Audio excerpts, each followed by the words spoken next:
You're listening to the Cyberwire Network, powered by N2K.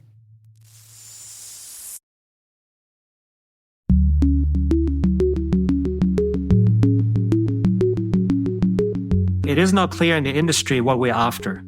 Are we trying to have an agreement to have a minimum level of compliance on best practices in cybersecurity, or are we taking a risk-based approach?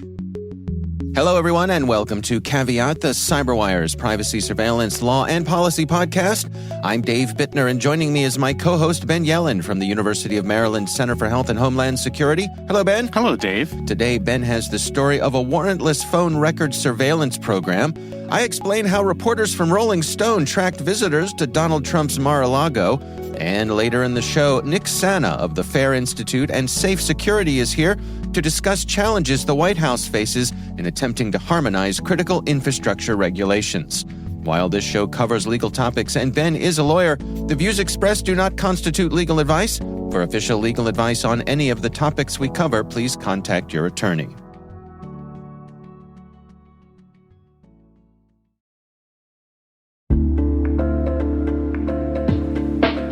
And now, a word from our sponsor, SpyCloud, the cybercrime analytics leader.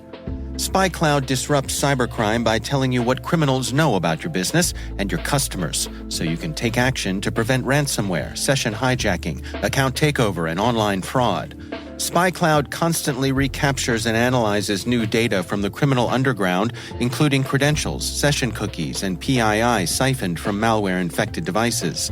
With knowledge of the specific exposed data criminals have in hand from InfoStealer malware on managed and unmanaged devices, security teams can respond with a more efficient and effective process called post-infection remediation that fits seamlessly into existing incident response frameworks. Get SpyCloud's post-infection remediation guide outlining the 7 steps for preventing a malware infection from becoming a full-blown ransomware incident. Visit spycloud.com/cyberwire. That's spycloud.com/cyberwire. And we thank SpyCloud for sponsoring our show.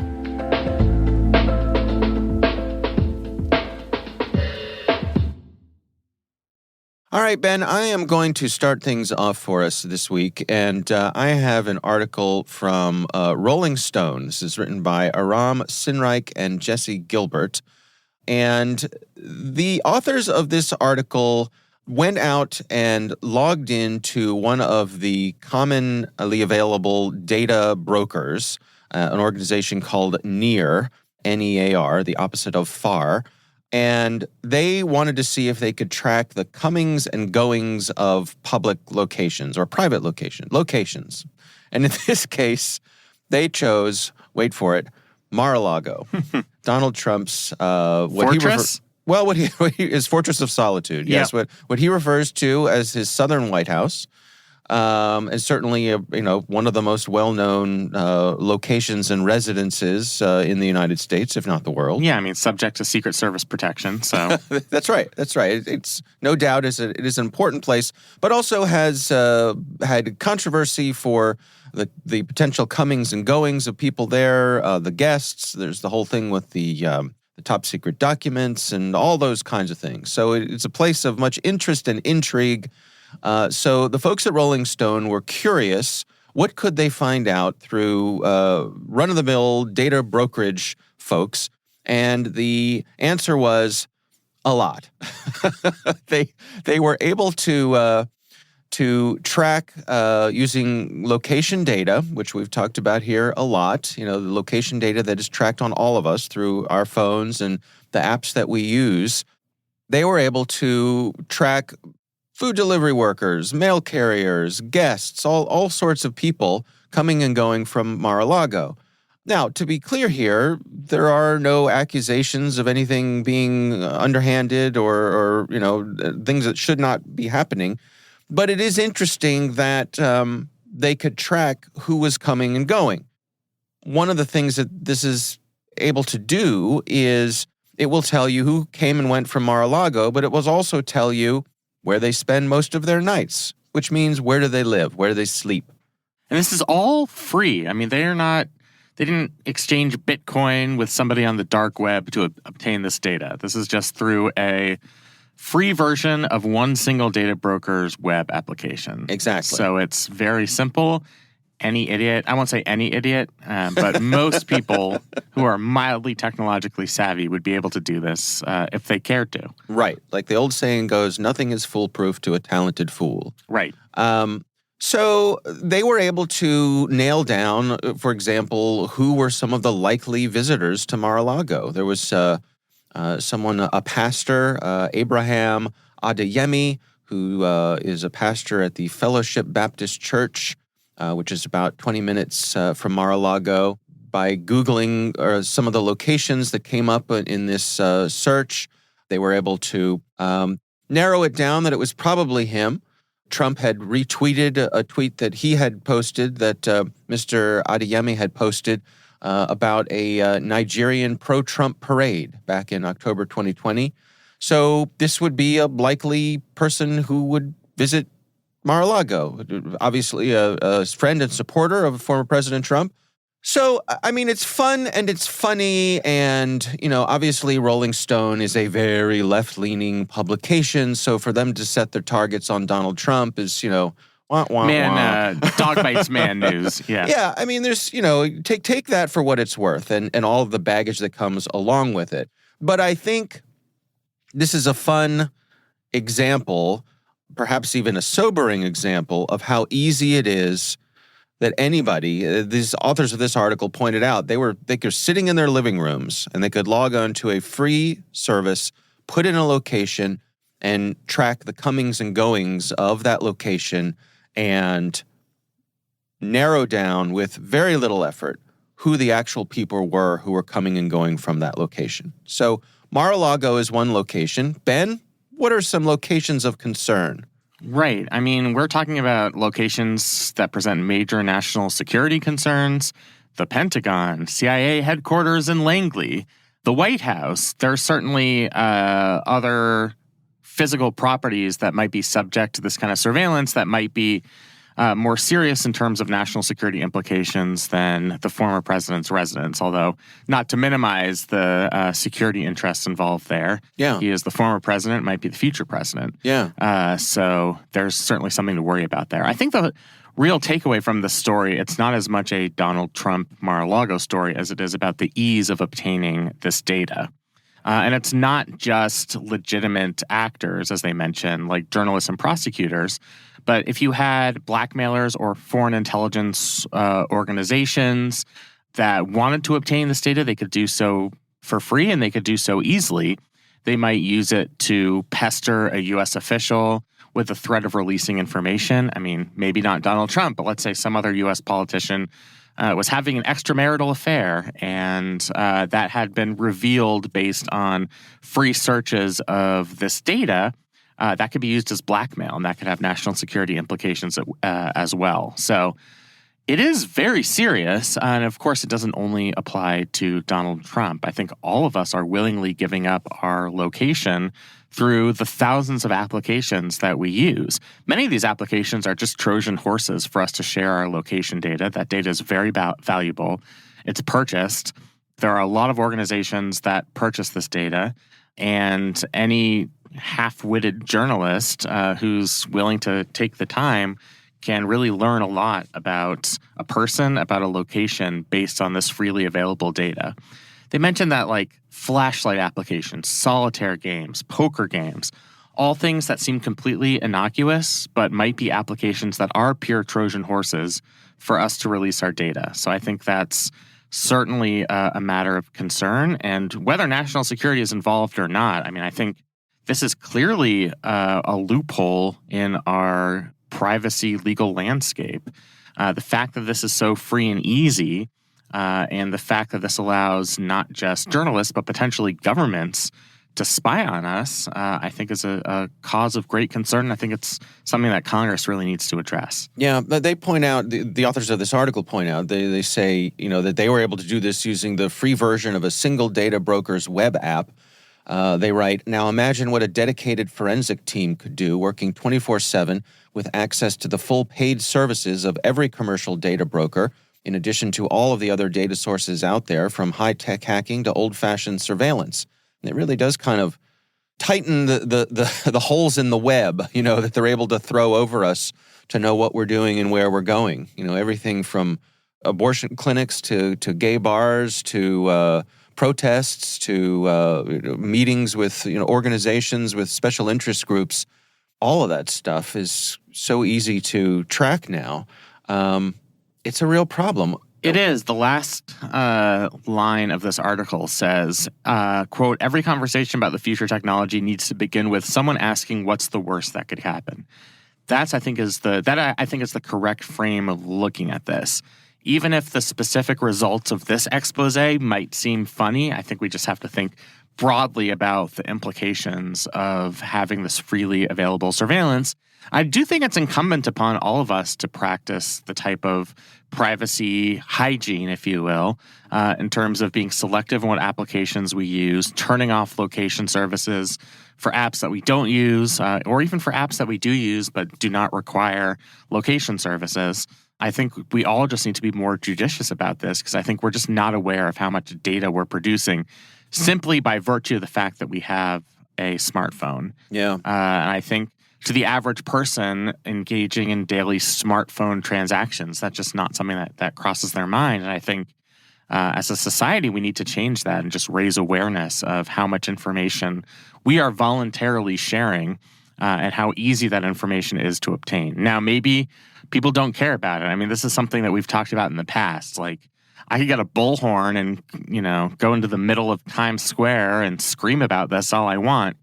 Maybe that's a trade-off most people are willing to accept to get the benefits of location services.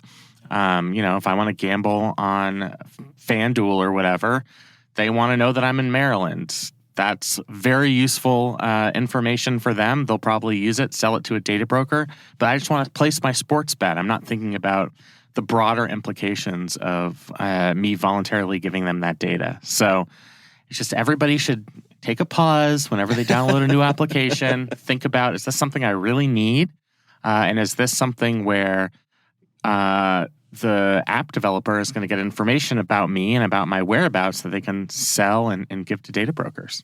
I don't know if you are old enough to remember the implementation of the federal do not call list.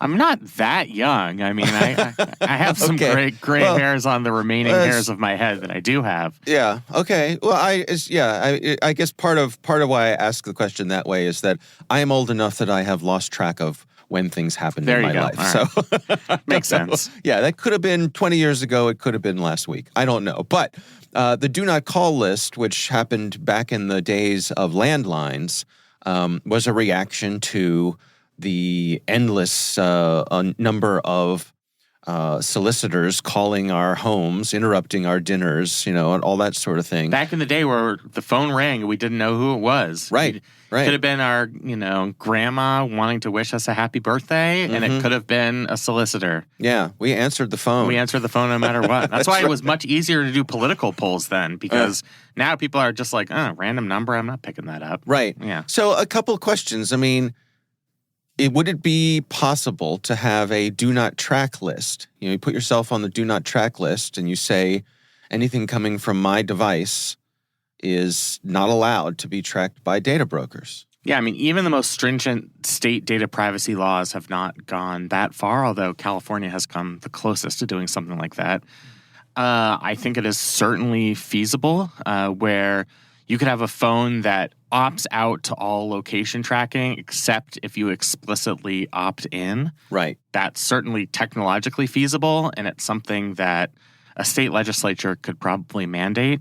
It's just a question of how much the industry would fight against it and how inconvenient it would be for users who don't care about the privacy of their data and just want to take advantage of the wonderful things that come with tracking our location. Yeah. But if it was really voluntary, I mean, I think this is something like the next version of the CCPA could grapple with, where you have a do not track device. That's kind of the first option when you open up that new device and log in. I mean, now we could just do that now. We could just turn off all location tracking. That is mostly helpful, although we are still pinging cell phone towers. The government does need a warrant to collect that cell site location information. Right. But, there are ways we could do that now. But I think any affirmative step that gives people more awareness of exactly what they're giving up when they turn on location services, I think would be useful. The other thing this article points out is that this is a over $300 billion per year business. That's a lot of money. Yeah. And does that, I guess, to what degree does that give them political influence and interest in lobbying to maintain the status quo? I mean, a lot. I always think about the tax prep companies. It's a completely useless industry. In other countries, the equivalents of the IRS just calculate your taxes, you sign it, and submit it. Right. A lot of Why not? lawmakers have proposed that our IRS just do that. Yeah. But there is money to be made. There are a lot of accountants out there, a lot of people who work for the tax prep companies who shall remain nameless. And it's just become much harder to reform because of those interests there. Now, they don't go in front of Congress and say, this would be a bad policy because I will, lose my third vacation house. Right. They'll go up and say, we are adding a level of convenience for our customers that wouldn't already exist. And why would you take away that type of consumer choice? And I think that argument is not only legitimate, but I also think it's persuasive in many circumstances. Yeah. Being a powerful industry means you have lobbyists. It means that there is a lot at stake in any potential policy change here. And that means there would just be a big fight on the hands of these companies and Congress. I'll also say, me and you talk about this stuff all the time. Yeah. Which means there are a lot of stories like this about how easy it is to collect people's relatively personal data. And maybe this is just kind of depressing, but do enough people care? I feel like we've now had enough opportunities that if people wanted to learn more about this, they could have. And so I guess that's a rhetorical question. Mm-hmm. Yeah, just learned helplessness or just, it doesn't rise to the top of the list of things. People throw up their hands and they say, what am I going to do? It's not the end of the world. What do I have to hide? Yeah. Right, and how does it actually, I guess the number of people who get affected by it in their day-to-day is low enough that it doesn't rise. Again, I've said it here before and I'll say it again, it's one thing to go after, Donald Trump in kind of a, wink, wink, nudge, nudge kind of way. He's an easy target, right? I'd say a lazy target, right? Yeah. But if somebody did this to Congress and started outing members of Congress and embarrassing members of Congress, I think that's where we would see real change. Not that we're encouraging that. No, but that's what happened, back in the day with video rentals and library books. Yeah. Same sort of thing happened. They went after members of Congress and it got clamped down on. So just an idea there, the John Olivers of the world, the rabble rousers. Yeah, if you have any, if you need some episode ideas. All right. We're happy to be your writers. There you go. All right, that's what I have for us this week. Ben, what do you got for us? So I have an article from Wired, and this was about a secretive White House surveillance program which gives cops access to trillions of U.S. phone records. If this sounds familiar, it sort of is. We've had a lot of controversy over the past decade from what Edward Snowden revealed was our call detail records program, where for national security purposes, we collected nearly all call detail records from most of the major phone companies, kept them in a searchable database so we could perform queries on it. Right. A lot of outrage came out of the revelation of that program. We reformed it. That data was to remain with the telecommunications company, and we would only be able to obtain it as a government with a lawful order from the FISA court. So that's all in the national security context. That authority is actually expired, which is interesting but a little tangential to this story. I think what we weren't keeping track of is how common this is domestically. So there's this little-known surveillance program. It is called DAS, which stands for Data Analytical Services. and it allows federal, state, and local law enforcement to mine the details of our call records. These are people who are not suspects of any crime. It may, in fact, include victims of crimes. And they do this through what's called chain analysis. So you are not just targeting an individual phone number or an individual criminal suspect, for example, but then you're going 1-2 hops down the line. So anyone who called the targeted individual and then anybody who called that target. And when you start to think about, how many phone calls some people make, that ends up being a really significant number of records. So this program, which used to be known as Hemisphere, is run in coordination with AT&T. They capture and conduct analysis of U.S. call records for state, local, and federal law enforcement agencies. I think kind of largely because of the Snowden disclosures and the controversy over the call detail records program. The previous version of this program was defunded during the Obama years. It was brought back during the Trump years in 2017, quickly defunded when Biden became president, and then he was like, you know what? Yeah, it might actually be a useful crime-fighting national security tool. Let's bring it back.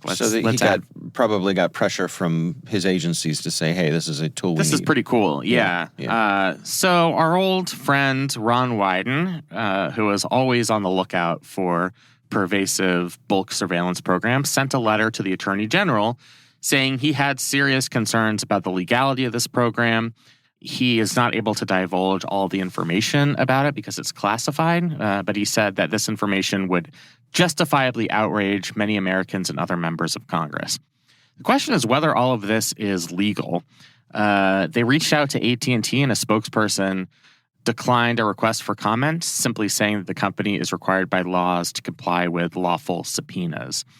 It doesn't seem like, if we're talking about a vast number of records here, that all of this is pursuant to some subpoena. It seems more bulk and routine than that. Well, this article talks about how AT&T charges money for this, so that AT&T has a profit motive here. Right. So, law enforcement agencies are paying AT&T to retain this data. What we don't know is how long they're retaining the data, so how far back the data goes. And then, we just have a lot of unanswered questions of what kind of suspects they're using this authority to target, in what kind of cases they are using it, what are some of the oversight mechanisms.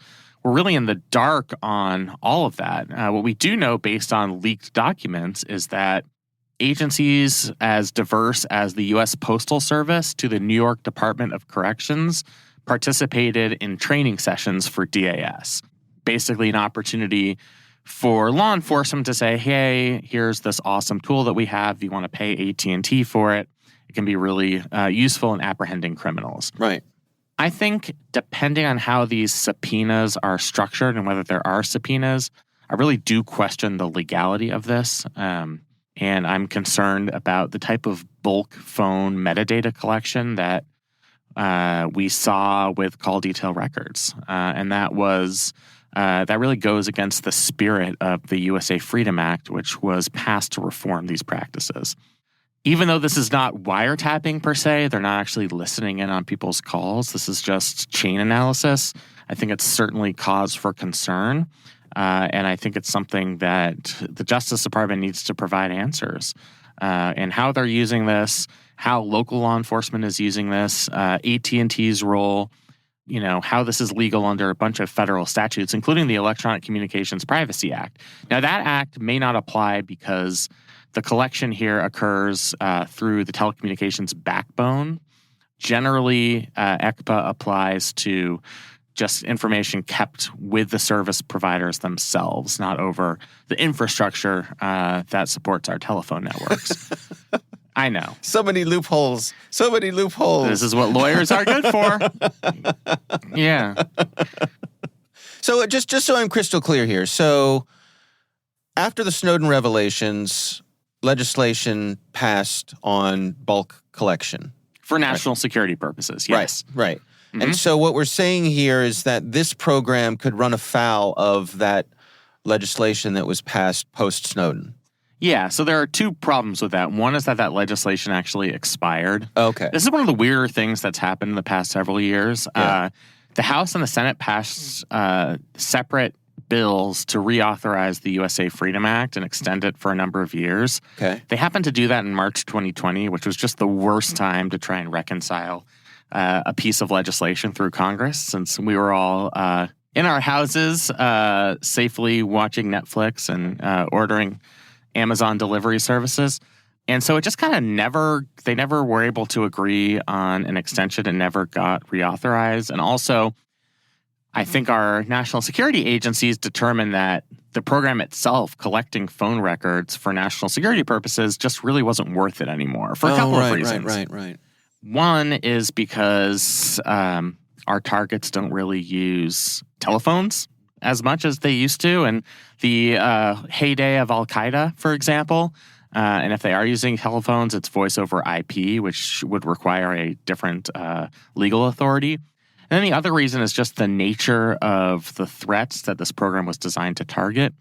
So when we authorized this under the USA Patriot Act in the early 2000s, this is about Al-Qaeda, which was really a top-down organization. So if you could see that person X in the U.S. was calling another person who had been in contact with senior leadership of Al-Qaeda, that would be very useful information. But there aren't really those types of centralized terrorism groups, especially in kind of the ISIS age of the past several years and some of the threats that exist now. It's just far more decentralized. So we allowed that authority to lapse. But again, that was in the context of national security. This program is in the context of law enforcement. I do think it's instructive, though, that Congress registered their objections to a dragnet phone surveillance program that captured phone metadata. And I think what Ron Wyden is trying to do here by sending this letter is saying this goes against the spirit of the reform effort we all undertook to get rid of bulk metadata phone collection. Right. And the fact that this still exists and that we know so little about it, I think is an affront to that entire effort. So Wyden's letter is basically saying to the DOJ, hey, explain yourself here?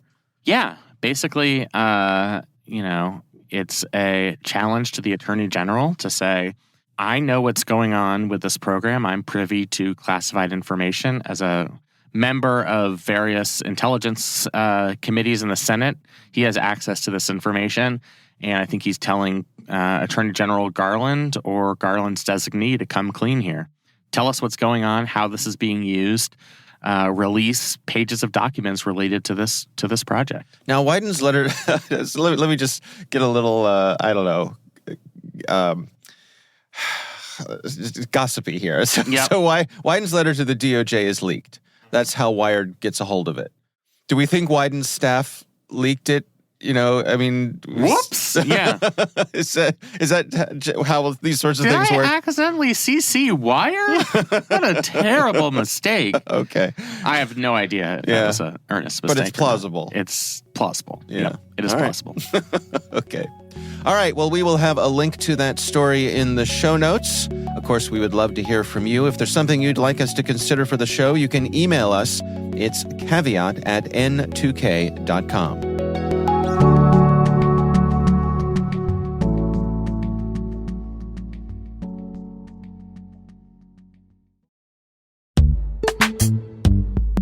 This episode is brought to you by Palo Alto Networks, the leader in cybersecurity.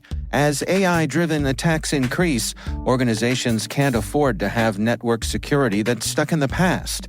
Discover how Palo Alto Networks can help you predict what's coming and proactively secure against it with a zero-trust, AI-powered network security platform built to secure whatever, whenever, wherever.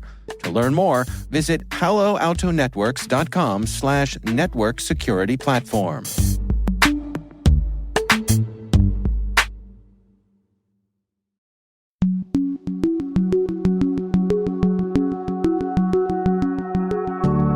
Ben, I recently had the pleasure of speaking with Nick Sanna. He is from the FAIR Institute, and he is president of a cyber risk quantification firm called Safe Security. And we're discussing some of the challenges that the White House faces when it comes to harmonizing some of these critical infrastructure regulations. Here's my conversation with Nick Sanna. Yeah, the first thing I would start with is that they had this request for information to see, is this a problem?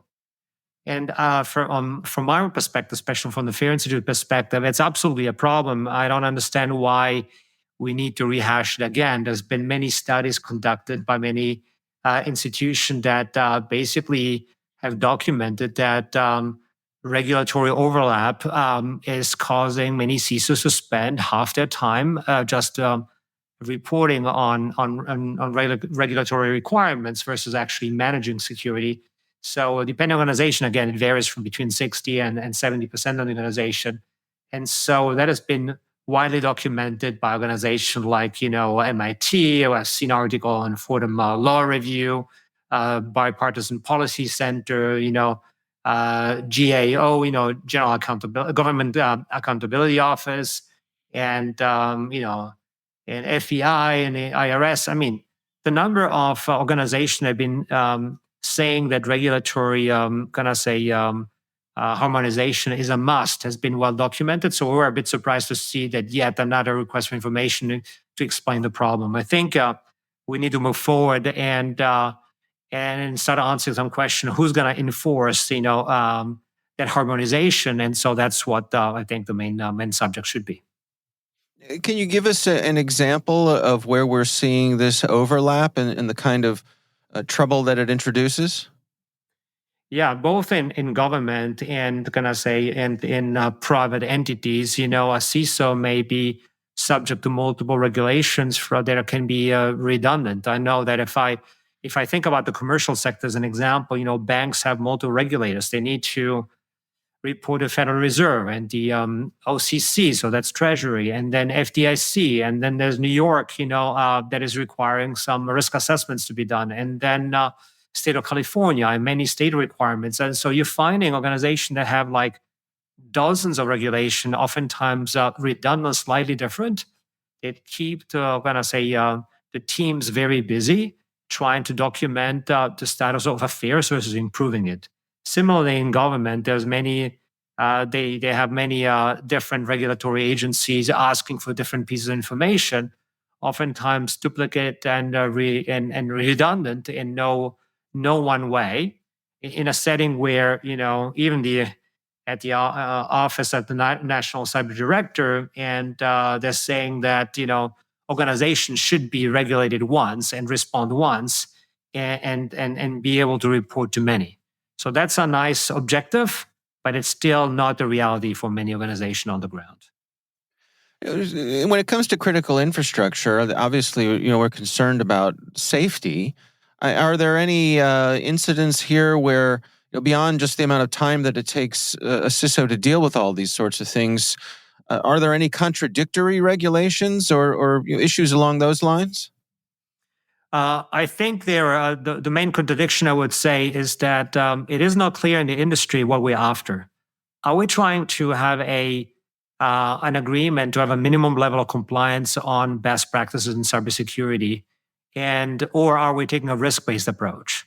One is the checklist approach of what you should have implemented, and in critical infrastructure, there are a minimum set of things you need to do. But the question then is, which of the requirements should be prioritized? How much should be invested in meeting those requirements?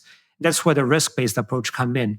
And today, as an industry, we focused a lot on the checklist approach, which keeps us busy going down the list, giving equal treatment or similar treatment to many security requirements without understanding what really matters most, what is most effective among my best practices, where we should pile on and have a more of a defense in depth strategy. No single control is equivalent to another one, and it changes from company, from organization to organization in different contexts. And so I think that's the biggest disconnect. There are many regulations say we should take a risk-based approach, but then when the Inspector General, in the case of government agencies, shows up, they're asking you for a checklist on things like NIST 853 or NIST CSF, et cetera. In terms of harmonizing all these regulations, what sort of challenges is the White House up against here? Well, the first thing is that apparently every time there's a new regulation, there's no real check on is this regulation overlapping or potentially contradicting. And so, in the cybersecurity strategy the White House just published a couple of months ago, they say that they want to ask agencies to to check whether there is an existing regulation before issuing another one on the same topic or on a similar topic. But we need to make sure that there's an enforcement there. Today there was a recommendation, many executive orders have spoken about it, but that has not stemmed the problem. I think what there needs to happen is for a government body, and we recommended that it's the Office of Management and Budget, OMB at the White House, to come up with a directive that any new regulation must complete an analysis looking for potential overlap and redundancy, and to avoid multiplication of regulation. And I will go to a step forward. I think that to avoid this problem from continuing to exist, we need to go to the root cause and have some more fundamental house cleaning to be done. And our recommendation would be for OMB to help create a database of all regulations, starting from federal agencies, and then potentially applying intelligent techniques, maybe AI or maybe a set of people to look to the redundancy and trying to propose harmonization there. It needs to come from a central body. OMB is in the best position to do that. And they can set an example for also state and local, have their own regulation in the private sector. I think that would be a great example to lead the industry in helping reduce the busy work and help companies focus on what matters the most, which is securing the environment, versus just checking boxes and demonstrating you're actually doing the work. Why do you think that OMB is the agency to best head this up? There are other agencies out there like CISA, for example, who specifically work with cyber. What does OMB bring to the table? I think CISA is a good agency as well, but their main focus is to help companies secure their environments from the technical perspective. And so they become an information sharing, very, very good information sharing forum, and a forum that informs agencies on best practices. But I think OMB is in a particular good situation because as of today, all regulatory requirements are in some, as much as possible, all the reports from the IGs and the data that is harvested by agency to demonstrate a regulatory requirement may get collected by Homeland Security and CISA, but then gets reported to the White House at OMB. So there is a channel today that is existing. Our recommendation is let's not remove a process that is operating. Let's strengthen it and make it more efficient. So let's create this database. Let's have OMB do a research on which regulation is redundant. Try to come up with a rule that every agency should have one all-encompassing regulation, and then enforce it. And I think they're in the best position. They have an overarching view across all agencies in government to make sure that everybody abides by it. Which industries do you think are facing the most difficulties here? Well, I think the industry that have in critical infrastructure have the largest number of regulation because the strictest one. There are for them it's in some mandates are not recommendation. It's a must do. You must have these controls and it must be at this level of security. You cannot fail this. And it's not an option, And so, and these are typically the most strictest control are on top of a series of control may apply to all other agencies indiscriminately. What are your recommendations then for a CISO who's trying to keep up with all of these demands? Any tips or words of wisdom here? I think to CISOs are drowning in this is try to work with your inspector generals as they come and examine. And in many cases, try to come up with a uniform approach. I know many agencies have been asked to try to consolidate their findings and make it compatible with something like NIST, the NIST cybersecurity framework. Be good at that. A central set of requirements, be pristine to that, and trying to map all the other work to that initial effort. So to minimize the disruption. And when they have a strong understanding that there are some issues that need to require attention, do a risk analysis and show that they're focusing on the biggest bars of risk, on the biggest items that are at risk versus on less material elements that may check the box and may not be significant in their context. So one, again, pick up one of the regulatory requirements, be really good at that and show, you are abiding by the spirit of having one regulation done well. And second, on top of it, prioritize also your regulatory work by having a risk assessment to show that you focus on what matters most. What do you suppose is a reasonable timeline here for the White House to show some meaningful progress? Listen, if they within this administration, they're able to come out with a directive asking to and mandating, not just recommending that no new regulation is issued unless a redundancy analysis is made, and second, to create a database of regulation, there can be a first step into then harmonizing it. I think that would be a good step. So I think that sets the timeline. If they were starting the word harmonization, I would be elated by that. But again, those are the times in government. Sometimes they don't happen as quickly as you want.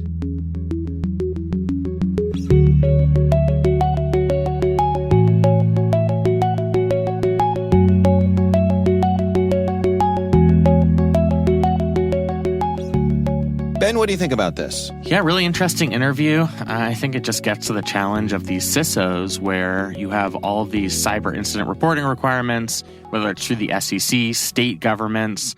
There are a lot of sometimes conflicting demands on these CISOs. And I think it's incumbent upon the White House, to the extent that it can, to try and harmonize some of these regulations in order to minimize the disruption on these CISOs who already have a lot to worry about. Yeah, they certainly do.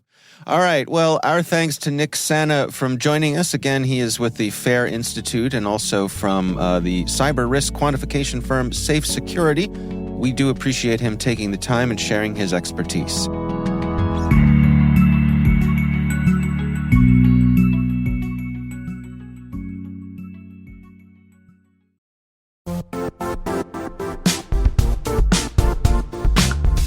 Now, a word from our sponsor, the Johns Hopkins University Information Security Institute, currently seeking qualified applicants for its innovative Master of Science in Security Informatics degree program. Study alongside world-class interdisciplinary experts and gain unparalleled educational, research, and professional experience in information security and assurance. Interested U.S. citizens should consider the National Science Foundation's CyberCore Scholarship for Service program, which covers tuition and a $6,000 annual professional development allowance, as well as providing a $37,000 additional annual stipend. Apply for the scholarship and the fall semester by March 1st. Learn more at cs.jhu.edu/MSSI.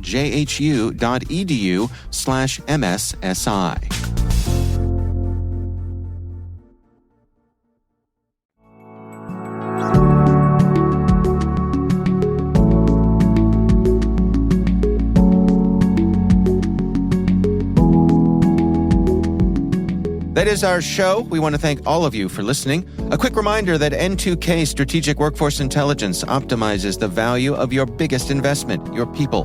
We make you smarter about your team while making your team smarter. Learn more at n2k.com. Our senior producer is Jennifer Iben. The show is edited by Elliot Peltzman. Our executive editor is Peter Kilpie. I'm Dave Bittner. And I'm Ben Yellen. Thanks for listening.